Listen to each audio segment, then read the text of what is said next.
Be it from training like our boy Luffy, by destiny like Naruto, or a little bit of both like Ichigo, it's a tale as old as time in shonen anime that the protagonist must have an overpowered technique that will take their enemies down, all brought to you by the power of flashbacks. We learn in chapter 40 that even Tanjiro has such an ability that could scare the demon lord himself, Kibutsuji Muzan, into running away too. Yes, this is a power that's a special secret dating back centuries in the Kamado family, passed on by none other than the most broken OP Demon Slayer ever. This ultimate power was none other than his connection to the past, allowing Tanjiro to inherit some badass earrings, a cool looking scar, and the most powerful technique in existence: sun breathing.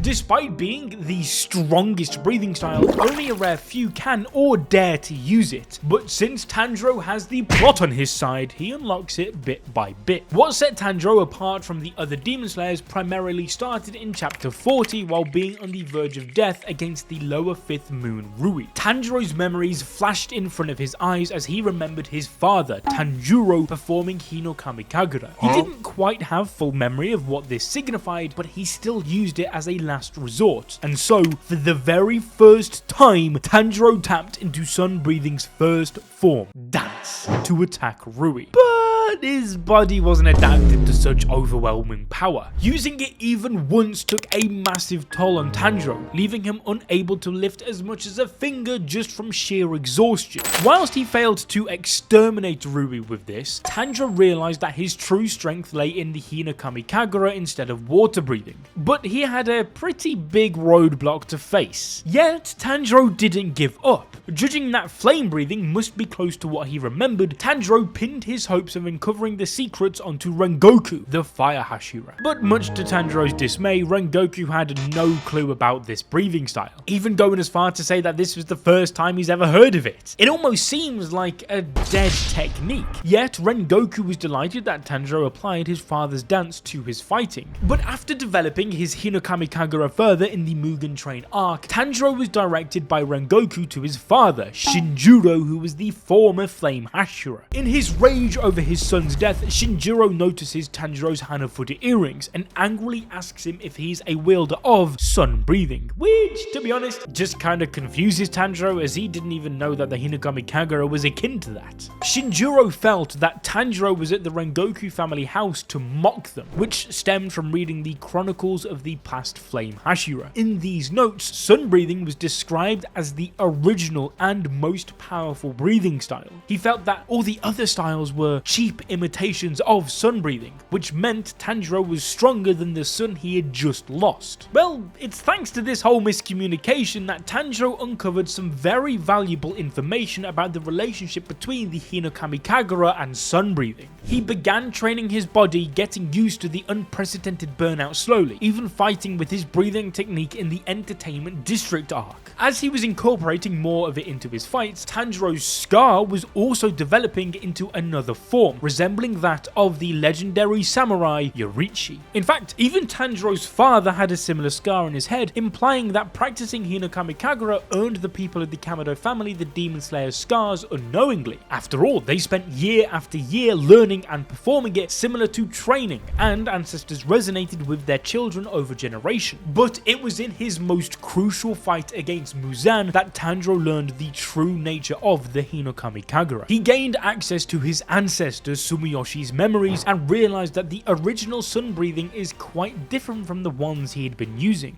These memories took us and Tanjiro all the way back to the days of the strongest samurai ever, Yorrichi Tsugikuni. Now, whilst he seemed like a mere samurai from 1,000 years ago, Yorrichi was the first person to instill a deep fear in the mind of the near immortal Muzan. That's because Yorrichi was the first and last person before Tanjiro to come close to killing him. Muzan was not just a menace to the world, but also the reason behind much of Yorrichi's anguish with the death of his wife and unborn child. This is why, to kill him, Yorrichi officially perfected the sun breathing style, even though he'd already fashioned it long ago in his childhood. Yoriichi was blessed by the heavens to counteract the unnatural abomination of Muzan's existence. This blessing came in the form of a strange red mark that sat on Yoriichi's forehead. The mark gave Yoriichi access to the transparent world, where he would be able to see everything as though he had X-ray vision. Thus, he could even detect his mother's illness, and later allowed him to invent a breathing style that gave his body a ridiculous advantage over normal people. With no training whatsoever, he was able to no-diff a fully grown swordmaster. In fact, being able to see every little detail of muscle movements and the energy being used, Yoriichi was able to perfect his swordsmanship skills and even predict his opponent's attacks, as the tightening of a muscle can be seen before the movement is made.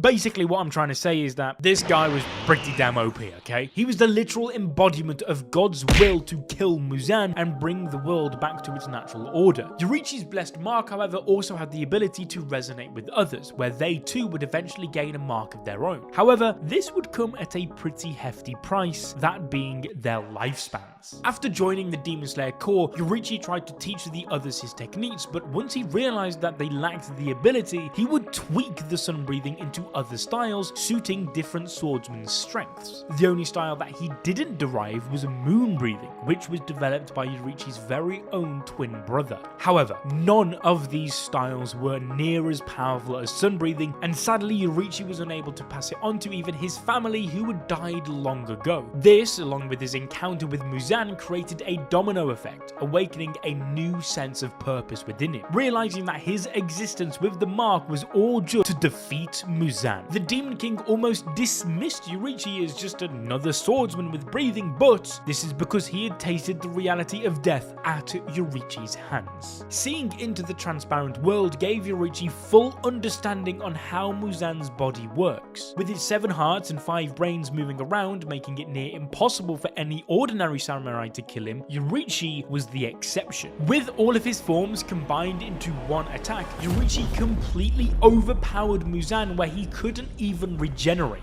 However, despite Yoriichi planting a deep, dark fear into him by destroying most of the remains Muzan left behind, a few parts still slithered away, giving him a new life. This fear, however, made Muzan order his demons to eliminate all users linked to sun breathing and be wary of a demon slayer with Hanafuda earrings later on. And to make matters worse, before Yoriichi could face Muzan again, he was banished from the Demon Slayer Corps. Why? Well, it was all because his twin brother had defected and turned into a demon, being none other than the first Upper Moon Kokoshibo. Ironically, this was all because Yoriichi's blessed mark. Remember earlier how I mentioned that it can resonate and develop with others? Well, Kokoshibo was one of them. Though he became stronger, gaining the mark didn't put him above Yoriichi, and neither gave him enough strength to defeat Muzan, meaning that all it really left him with was an impending early death. And so when Muzan tempted him with eternal life and the power to surpass his brother, who became a rival in Kokoshibo's eye, it was a no-brainer. This horrific news wasn't the only reason why Yoriichi was outcasted by the ingrates of the Demon Slayer Corps. It was also due to Yoriichi sparing the life of Tamayo and, of course, not finishing the job with Muzan. This angered some of the Demon Slayers to suggest for Yoriichi to commit seppuku,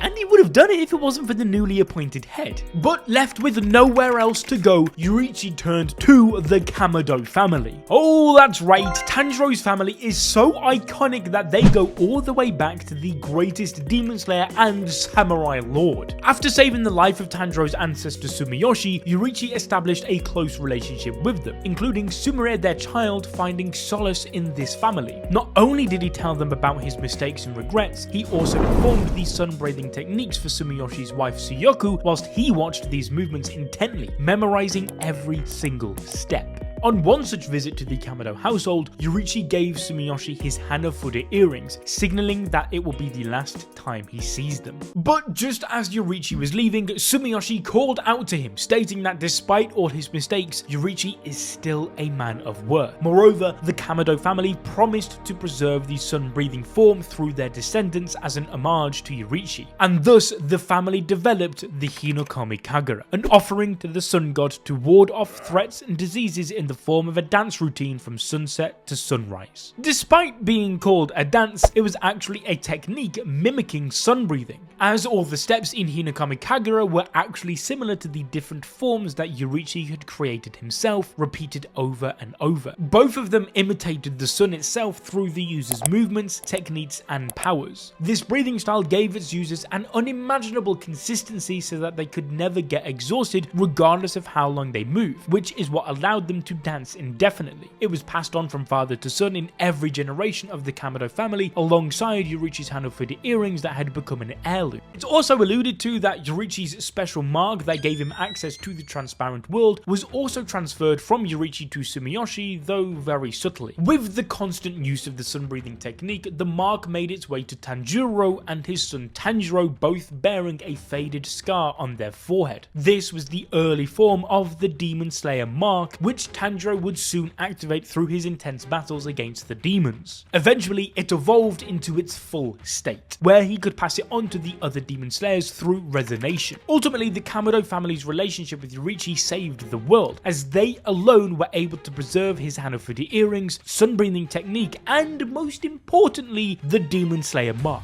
This teaching from the past to present is all possible due to the spirits left behind. In fact, sun breathing being called Hinokami Kagura is also based on a story from Japanese mythology, and so it is time to enter my classroom. Legend has it that Amaterasu, the goddess of the sun, once went into a cave and rendered the whole world dark. No. Eime no Uzume, the goddess of revelry and dawn, was able to make her come out of the cave by dancing outside for hours. Thus, the ritual of Hinokami Kagura in this law was created after the world was saved as a way to honor both the gods and the spirits of loved ancestors. It's possible that the Kamado family changed the name to keep powerful demons away from uncovering this knowledge, as well as to protect the family members. And eventually, as time went on, its true nature was kept a secret or forgotten. However, just like the original lore, the act of God and the spirits of Tanjiro's loved ancestors would come to save the world. As with his ancestor Sumiyoshi sharing his memories, Tanjiro gained further clarity on exactly how Yoriichi initially performed the dance, which played an important role in Tanjiro unlocking the true power to defeat Muzan. All of this leads Tanjiro to improve the technique and learn to eliminate unnecessary hand movements. He also managed to attain a steadier breathing rhythm, giving him greater strength and efficiency in his fight. The 12 steps of the Hinokami Kagura also helped to increase his strength and endurance. This allowed Tanjiro to land upon a new unnamed 13th form of sun breathing. The constant repetition of the 12 movements makes up for the last form, which means that it is a combination of all the forms of this style. When used in succession to maximize their power, it pushed Tanjiro's accuracy and agility through the roof. This move was devised by Tanjiro solely to defeat Muzan because it was the only way to attack all of his 12 vital organs at once. Thanks to his ancestors learning and adapting sun breathing, Tanjiro had the biggest contribution in defeating Muzan. Even though he himself wasn't able to kill him using this technique, each part of what he inherited played a crucial role. The earrings set his involvement against Muzan into motion. Tanjiro, using the sun breathing technique, pushed and accelerated his blessed mark, which was reignited in the new era of Demon Slayer. The mark not only gave them access to the transparent world, but also evolved their Nichiren blades into a stronger bright red color.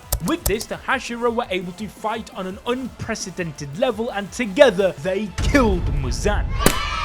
In a way, Tanjiro fulfilled the wish of Yoriichi, the samurai who had lost everything but found another home in the Kamado family. While Yoriichi's own brother despised and hated him, the Kamado family kept his legacy alive through the Hinokami Kagura. They also served a role almost as important as the Ubuyashiki family, who were the heads of the Demon Slayer Corps over the generations. In fact, according to the second handbook, the Kamado family has preserved the Hinokami Kagura as a ceremonial practice all the way to the future. Even Tanjiro's great-great-grandchildren Sumihiko and Kanata are practitioners of it. But if you want to experience some more peak fiction, then make sure you check out this video on your screen right now.